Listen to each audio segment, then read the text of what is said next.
श्रीनगर में भारी बर्फबारी के बीच आज कांग्रेस की भारत जोड़ो यात्रा का समापन हुआ। इस मौके पर कांग्रेस अध्यक्ष मल्लिकार्जुन खड़गे और कांग्रेस सांसद राहुल गांधी की उपस्थिति में श्रीनगर के कांग्रेस कार्यालय में राष्ट्रीय ध्वज फहराया गया।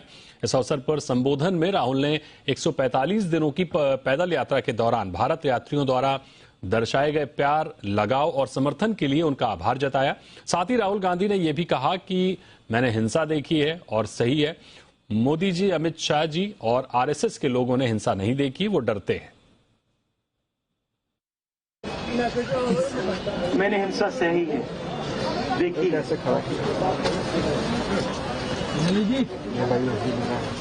जो हिंसा नहीं सहता है, जिसने हिंसा नहीं देखी है,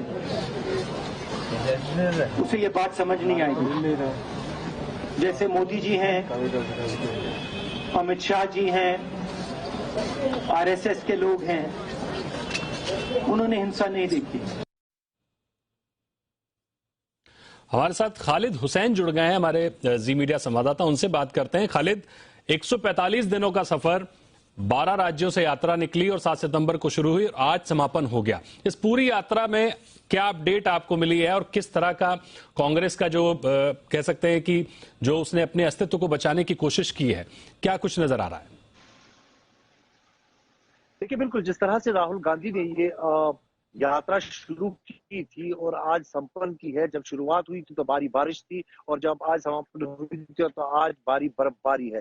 और अगर हम आज जम्मू कश्मीर की बात करें तो एक भव्य रैली का आयोजन किया गया था, लेकिन वो हो नहीं पाई, उतने संख्या में लोग जुट नहीं पाए। लेकिन फिर भी इस रैली को स्थगित नहीं किया गया। हालांकि जो जम्मू कश्मीर के उनके सलाहकार थे, कांग्रेस नेता, उन्होंने इसे स्थगित करने का उन्हें विचार करने का के लिए कहा था, लेकिन उन्होंने कहा कि मैंने पहले ही ये निश्चय किया है कि इस यात्रा के दौरान जितनी भी कठिनाइयां आएंगी उनको मैं सहते हुए इस यात्रा को पूरा करूंगा। तो आज जिस तरह से उन्होंने संबोधित किया है पूरे यात्रा के दौरान, तो उसमें उन्होंने एक स्पष्ट बात कही कि उन्होंने कहा कि मुझे पत्रकार ने पूछा था कि इस यात्रा का मकसद क्या है, इस यात्रा को आपने क्यों निकाला, तो आज मैं उसको जवाब देना चाहता हूँ। तो उन्होंने कहा कि हिंसा जो है वो वही शख्स समझ सकता है जो हिंसा से जूझा हो।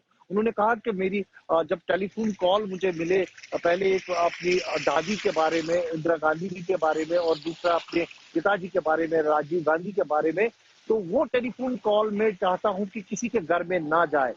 वो बेहतर समझ सकते हैं वही लोग जिन्होंने हिंसा देखी हो। और कश्मीर के लोगों को संबोधित करते हुए उन्होंने कहा कि जम्मू कश्मीर में चाहे सेना के लोग हो, चाहे सीआरपीएफ के लोग हो, जम्मू कश्मीर पुलिस के लोग हो, या यहाँ के आम नागरिक हो जो हिंसा का शिकार होते हैं, उनके घर जब ये फोन कॉल जाती है तो क्या दर्द होता है वो मैं पहचान सकता हूँ। उसे गृह मंत्री अमित शाह या प्रधानमंत्री श्री नरेंद्र मोदी नहीं पहचान सकते हैं, या उन्होंने अजीत डोभाल का भी आज नाम लिया, वो नहीं पहचान सकते हैं, लेकिन उसको वही शख्स पहचान सकता है जो हिंसा से जूझा हो। और मैं चाहता हूं कि वो फोन कॉल आना बंद हो जाए और ये फोन कॉल जो है किसी के घर में ना बजे अब वो घंटी, जिससे उसको ये संदेश मिले कि उसे किसी अपने को खोया है। और मेरी इस यात्रा का यही मकसद था। और वहीं अगर हम जम्मू कश्मीर को देखें तो महबूबा मुफ्ती और उमर अब्दुल्ला, जो दो बड़े दल हैं जम्मू कश्मीर के, वो दोनों नेता वहां मौजूद थे। जहां महबूबा मुफ्ती ने कहा कि मुझे एक उम्मीद की किरण दिखती है कि जो गोडसे का भारत बनता जा रहा है उसको रोका जाए, ये महबूबा मुफ्ती के बोलते हैं। उमर अब्दुल्ला ने उनसे कहा कि